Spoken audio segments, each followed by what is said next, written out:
we left off on question number 9 in chapter 13 of Nehemiah. But if you remember prior to that, we were talking about, if you look at questions number 7 and 8, we had talked about where had all the Levites and the musicians gone. They went back home to work their fields, and the reason why is they weren't getting their allotment, that they were able to provide and take care of their family. And because they didn't have that, they had to go back and work their fields and feed their families. So in other words, where we see Israel at where we left off, everything that had been established by Nehemiah 12 years prior, everything that had been established, everything that the people promised would happen is now right back where it was before they wound up in exile. In other words, the very reasons they went to exile, they were put into exile, are the very things they're right back at. Now, here's the deal. That only took 12 years. It only took 12 years to get a nation going from, we promise you, God, this, to we're doing absolutely the opposite. Well, that's human nature. Now, what do I mean by that? Well, Solomon says there's nothing new under the sun. The only thing that ever changes is hairstyles, names, and clothing. And so here are the Israelites. They were in exile. They're back now. They want to do things right by God. They promised God 12 years later. They're just as guilty as they were before they went into exile. And then, of course, in question number 8, we talked about what were the people of Judah doing on the Sabbath? Well, they were selling things. They were treading in the wine press. They were allowing people from other countries to come in and to sell items in the city of Jerusalem. And these were all things that were against the Sabbath teaching. And here they were right back at it again, although they had already promised God they would never do it again. So, and if you remember, before we ended last week, it was this question. What if God kept his promises to us the way we keep ours to him? Now think about that. What if God kept his promise? God makes promises to us. And what if God actually said, well, you know what? You made a promise to me, but you didn't keep your promise. And so I'm going to hold off on mine. So anyhow, that's the reason why we have to be thankful to God that he has grace, love, and mercy for us in our life. And that's where we left off. Let's look at number 9. Number 9. What did Nehemiah order to be done to the gates on the Sabbath? That's exactly right. The doors were to be shut when the evening shadows fell on the gates of Jerusalem before the Sabbath, and then remained shut until the Sabbath was actually over. Now, we find that in verse 19. Nehemiah orders this because to him, this is a fix. You all had made a promise to God not to do this, and you are. So here's what I'm going to do. I'm going to order that the gates are shut. Therefore, nobody's coming in. They're not coming in and selling. The foreigners are not coming in and selling like we had already talked about. But let me go ahead and make this point real fast. I cannot mandate a morality to your heart. I can make you do something. I can lock the gates and say, nobody's doing this. But that will not change your heart. Only you can change your heart. Only God, you allowing God to work through you, can change your heart. So even though, my point being, even though Nehemiah has the best intentions here of with the gates locked and they're not to open again until the Sabbath is over. See, at least this, we can keep our promise to God. And while he has every good intention of trying to do this, that doesn't change the heart of the people. Does that make sense?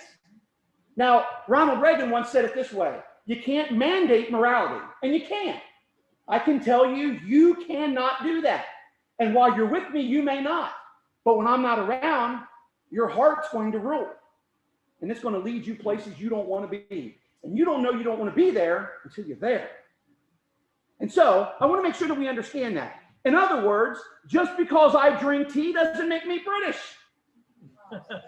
Just because you drink coffee doesn't make you Colombian. The idea is, so while you might do one thing, it doesn't change who you are. Only you can change who you are on a spiritual matter, obviously. Only I can say enough is enough. I'm going to be what God created me to be. And I'm going to begin that journey right now. And so that, I wanted to make sure that we understood when we talk about what Nehemiah did here. So any questions or comments about what we covered and then question number 9 so far? Any questions or comments? Okay, let's go ahead and look at number 10. Number 10, who were the men of Judah marrying? Exactly. Women of Ashdod, Ammon, and Moab. Now, we've already talked about Ammon and Moab. Enemies, mortal enemies of Israel. And Ashdod, by the way, so if you're looking at Israel in front of you, and you got the Mediterranean here, so if we're looking at Israel, the Mediterranean is here on the left, Ashdod is down here, down by the modern-day Gaza Strip. It's right down towards the very bottom, the southern tip on the Mediterranean is called the Gaza Strip. We've all heard about, that's where they shoot rockets into Israel from. Right above that is a place called Ashdod. Now, the city of Ashdod, I don't know if it still exists, but that's where the ruins of Ashdod is. So in other words, that would have been, at one time, the Philistines. So the Philistines are enemies of Israel as well. So these men of God, okay, the people of Israel who are making these promises to God, remember the purity of Israel, the idea that you should not marry, you should marry with, in other words, an Israelite should marry an Israelite. In other words, we worship the same God. That's the concept here. And that's the reason why even in the New Testament, we are told, do not be yoked to an unbeliever. Because guess what? The unbeliever is going to win out. Why? Well, their morals are much more loose.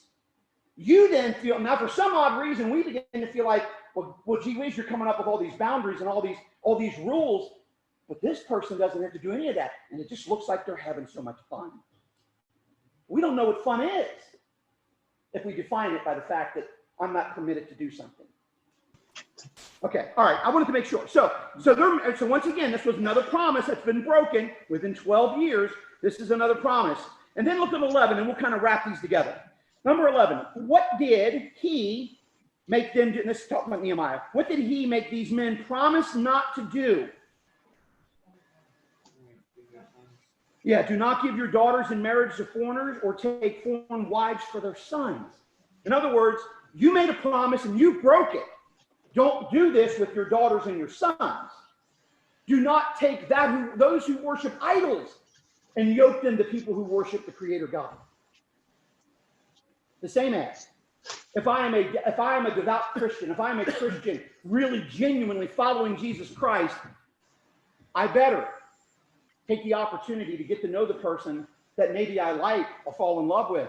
Because if they do not have the same desire about God that I do, I'm going to be unyoked. And listen, anybody that's ever seen a team of oxen and be unevenly yoked, you see that the stronger oxen winds up actually with the burnt neck and sometimes even hurt and can't even pull it anymore because they're pulling all the weight and they finally have to give up and sometimes be put down.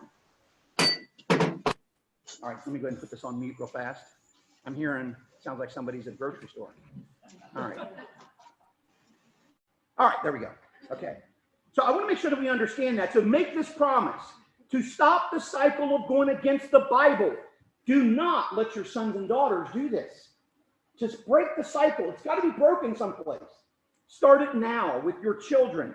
Do not break that. So any questions or comments about this at all? By the way, listen, that's no different than today. We all want our daughters and our sons to marry people that are good people, rooted in the Word of God. In other words, my life is determined by the Word of God, not determined by the world. And every now and then I try to tuck in a verse or two. That's not even real Christianity. Real Christianity is living it out. Remember, being a Christian isn't a title. Yeah, I'm a Christian. Being a Christian is a lifestyle. Just like I am an American. An American is not something I just flippantly use. I am an American and I am a Christian, and they're both a lifestyle. Who had their hand up? Yes. You remind me of the analogy that you once told before that it's easier for someone to pull you down. Absolutely. Up. And if you're in a relationship where one is not a Christian, the other one is, sooner or later it's going to be easier for them to pull you down. That's exactly right. And it's an illustration I used for years when I was working with youth.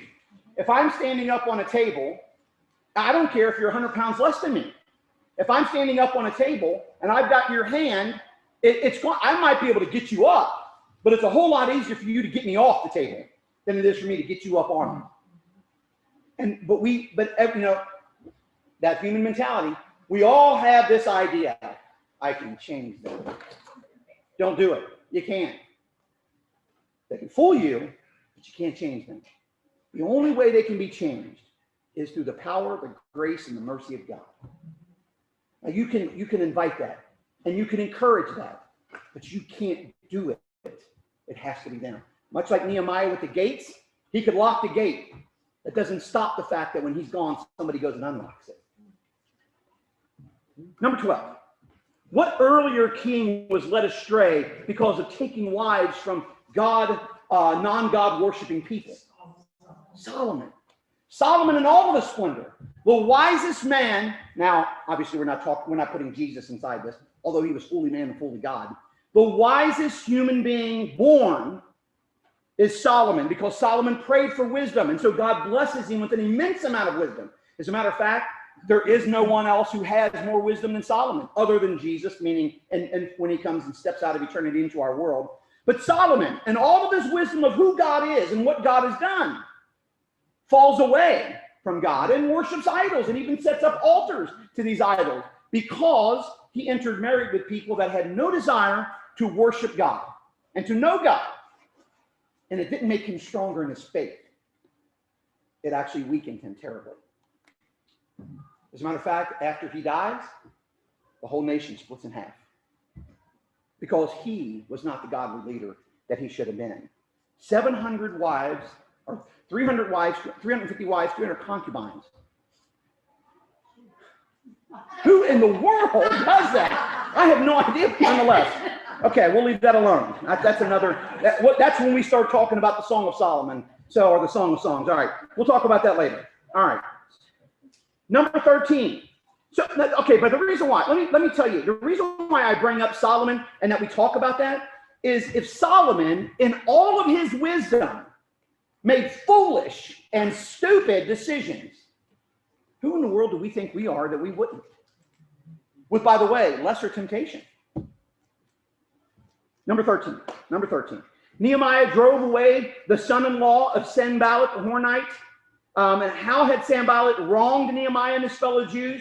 Well, we can stop there and you can think back to even what we talked about, a couple of verses or a couple of questions back. Number 3, because we can go in each chapter. Chapter 2, he mocked and ridicules the Jews, accuses them of actually rebelling against the king. Chapter 4, he mocks and ridicules the Jews. Chapter 6, he asks Nehemiah to meet him in one of the villages in the plain of Ono. Remember, this was a setup in order to say that he was inciting rebellion. Chapter 6, he accuses the Jews of plotting revolt against not only Nehemiah, naming him specifically, but then in chapter 6 again, he hires Shemaiah to intimidate Nehemiah and all the Jews that were there. So this man hates them with a passion.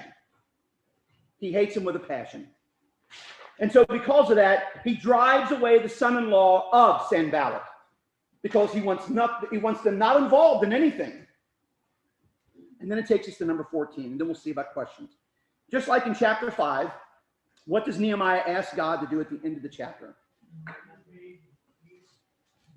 It's exactly right. So Nehemiah, after working to bring about change, after working to get the walls and not only the walls completely erected up, but also make sure that the gates were there, that there would be honor in the city. Now that that's all done, now we are worshiping in the temple. We made this promise before God and we celebrate it. 12 years later, it's fallen apart. The promise part is falling apart. And so as he does that, he goes back to God and says, Lord, please remember me and what I tried to do. Why? Because Nehemiah knows when I'm gone, whether that happened to be by death or happening to go back, when I'm gone, this is going to fall apart again. But Lord, please remember the effort that I put here. Remember what I've tried to do. And so, by the way, isn't that with every one of us who dedicate ourselves to God in our lives? We always want God, Lord, I know that I am not perfect. I know I've screwed up. I know I've messed up so many times, and I fail you all the time. But Lord, remember me. Remember my heart. Remember what I tried to do here. Remember the changes I tried to bring about. Does that make sense? And by the way, that should be a common thing for all of us. I mean, not only trying to make things right with God and trying to put things in place that will help us in our life, but also lead others to Christ. But we also know this, right? People are all imperfect, including ourselves.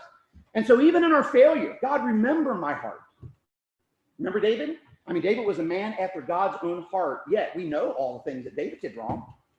But David, I'm sure, in several of the Psalms, Lord, remember my heart, remember my love, my dedication. Even though I fail, remember what I do, because I want to do right.